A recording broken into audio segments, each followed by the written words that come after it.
श्री कृष्ण भक्तों, जय श्री कृष्ण बोलो। श्री बांके बिहारी लाल की जय। श्री राधा रानी की जय। ब्रज की महारानी की जय। राधे राधे। हरि भक्तों, आज हम फाल्गुन मास की शुक्ल पक्ष की एकादशी, जिसे हम आमल की एकादशी या आंवला एकादशी भी कहते हैं, इसके व्रत का श्रवण करेंगे। मुहूर्त के ज्ञान के पश्चात हम पद्म पुराण में वर्णित कथा का श्रवण करेंगे। फाल्गुन शुक्ल पक्ष की एकादशी को आमल की अथवा आंवला एकादशी भी कहा जाता है। इसे रंग भरी एकादशी के नाम से भी जानते हैं। आमल की एकादशी होली से पहले आती है। अंग्रेजी कैलेंडर के अनुसार आमल की एकादशी फरवरी या मार्च के महीने में आती है। एकादशी व्रत भगवान श्री विष्णु को समर्पित है। मान्यता है कि इस व्रत को रखने से भगवान श्री हरि की विधिवत पूजा करने से भक्त को सभी पापों से मुक्ति मिलती है और अंत में वह मोक्ष को प्राप्त होता है, अर्थात जन्म जन्मांतर के बार बार जन्म लेने वाले और मृत्यु वाले चक्र से वह पूर्णतः मुक्ति पा जाता है। भगवान श्री हरि की कृपा से मनवांछित फल भी मिलता है। जाने आमल की एकादशी व्रत की सही वैदिक तिथि, पूजन मुहूर्त और व्रत के पारण का समय।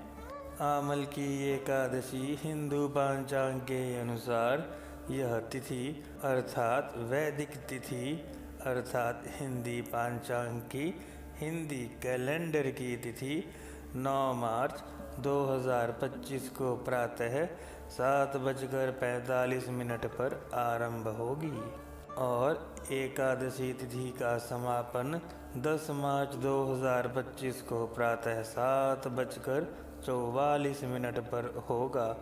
अर्थात भक्तों, हिंदू धर्म में सारे व्रत उदयातिथि के अनुसार ही करे जाते हैं, अर्थात सूर्य उदय के समय अनुसार, और इसीलिए उदयातिथि के अनुसार आमल की एकादशी का व्रत 10 मार्च को ही रखा जाएगा, क्योंकि 9 तारीख को सूर्य उदय के पश्चात एकादशी लगी है।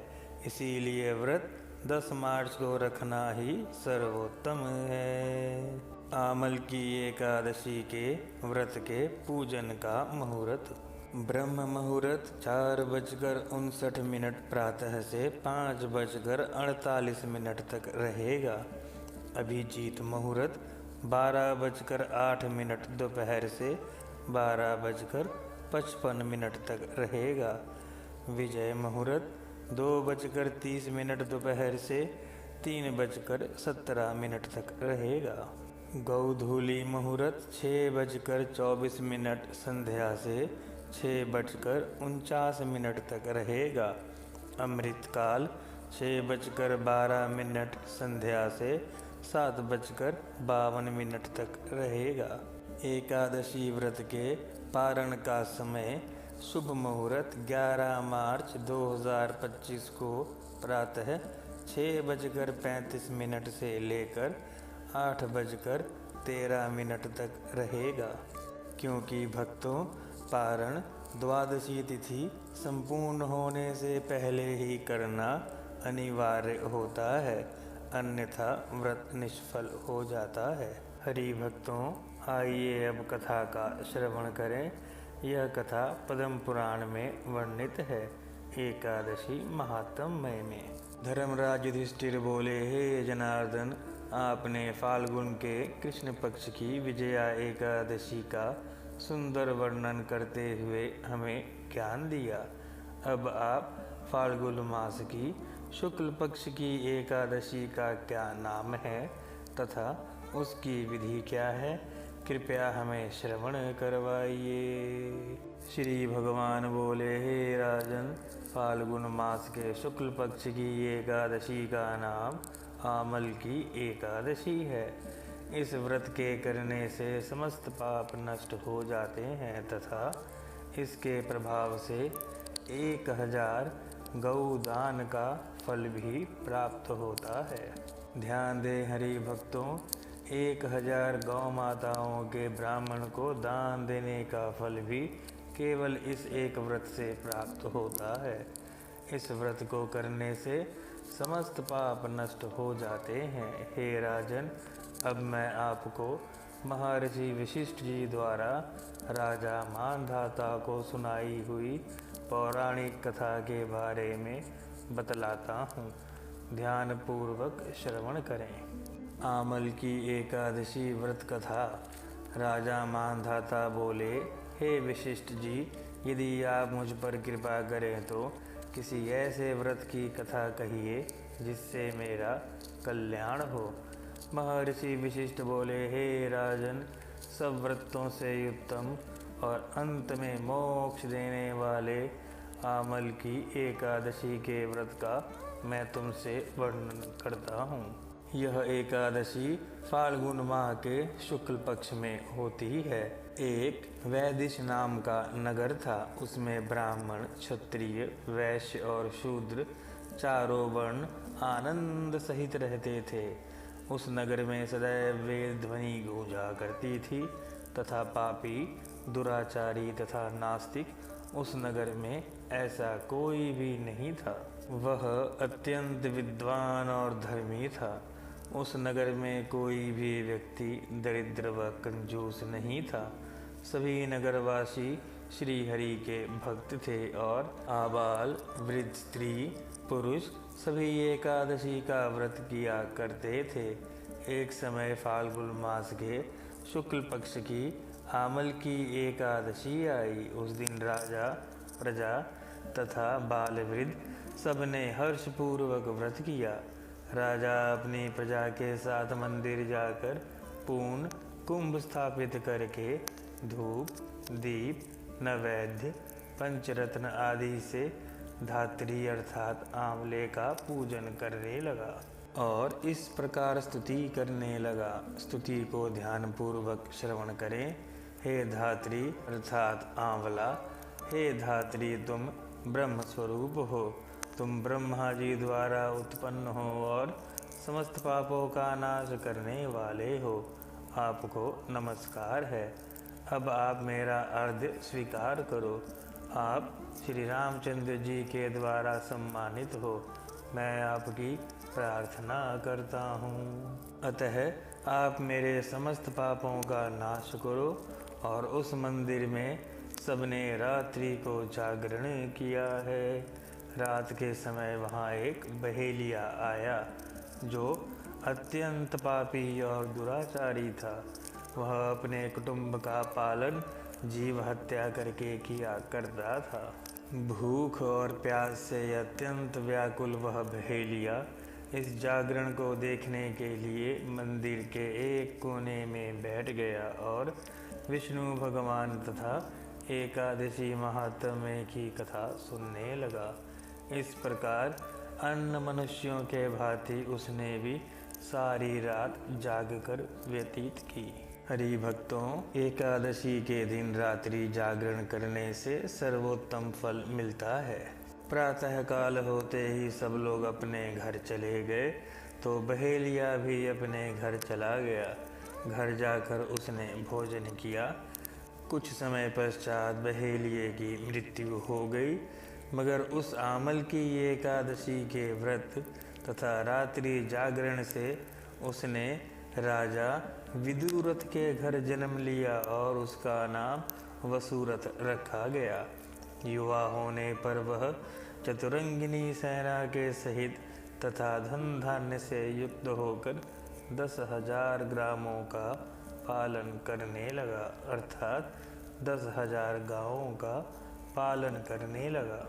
वह तेज में सूर्य के समान, कांति में चंद्रमा के समान और वीरता में भगवान श्री हरि के समान और क्षमा करने में माता पृथ्वी के समान था।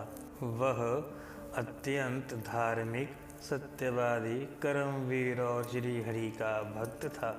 वह प्रजा का समान भाव से पालन करता था। दान देना उसका नित्य कर्तव्य था। एक दिन राजा शिकार खेलने गया। देव योग से वह मार्ग भूल गया और दिशा का ज्ञान न रहने के कारण उसी वन में एक वृक्ष के नीचे सो गया। थोड़ी देर पश्चात पहाड़ी मलेच्छ वहाँ आ गए और राजा को अकेले देखकर मारो मारो शब्द करते हुए राजा की ओर दौड़े। मलेच्छ कहने लगे, इसी दुष्ट राजा ने हमारे माता पिता, पुत्र पौत्र आदि सभी संबंधियों को मारा है तथा हमें देश से निकाल दिया है, अतः इसे अवश्य ही मृत्यु दंड देके अभी मार देना चाहिए। ऐसा कह के वे मलेच्छ राजा को मारने दौड़े और अनेक प्रकार के शस्त्र उसके ऊपर फेंके। वे सब के सब अस्त्र शस्त्र राजा के शरीर पर गिरते ही नष्ट हो जाते और उनका वार पुष्प के समान प्रतीत होता।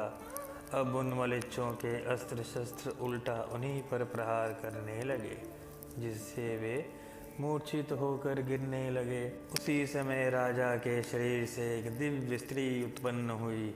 वह स्त्री अत्यंत सुंदर होते हुए भी उस स्त्री की भुगटी टेढ़ी थी और आँखों से लाल लाल अग्नि निकल रही थी, जिससे वह दूसरे काल के समान प्रतीत होती थी। वह स्त्री मलेच्छों को मारने दौड़ी और थोड़े ही देर में उसने सभी मलेच्छों को काल के ग्रास में पहुंचा दिया। राधे राधे। जब राजा सोकर उठा तब उसने मलेच्छों को मरा हुआ देखकर कहा कि इन शत्रुओं को किसने मारा है? इस वन में मेरा कौन हितैषी है?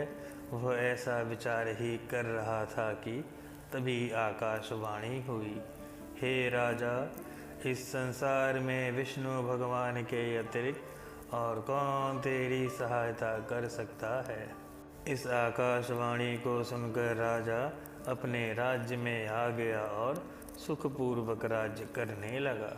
महर्षि विशिष्ट बोले, हे राजन, यह आमल की एकादशी के व्रत का प्रभाव था। जो मनुष्य इस आमल की एकादशी का व्रत करते हैं वे प्रत्येक कार्य में सफल होते हैं और जीवन उपरांत श्री हरि के लोक में जाते हैं। पद्म पुराण में वर्णित कथा संपूर्ण। हरि भक्तों, आज के दिन अर्थात इस व्रत के दिन पूजा में आंवला अवश्य रखें और श्री हरि को आंवला बहुत ही प्रिय है। उन्हें आंवला अवश्य चढ़ाएं। राधे राधे। हरि भक्तों, हम शुद्ध वैदिक और पुराणों में वर्णित कथा का यथार्थ श्रवण आपके सम्मुख ला रहे हैं। सनातन धर्म के प्रचार के लिए किए जा रहे इस प्रयास को सफल बनाने के लिए आप चैनल को लाइक करके और सब्सक्राइब करके इसकी रीचेबिलिटी बढ़ाकर हमें सनातन धर्म के प्रसार में अपना सहयोग दे सकते हैं। राधे राधे। जय श्री कृष्ण बोलो, श्री बांके बिहारी लाल की जय। कंज बिहारी श्री हरि दास।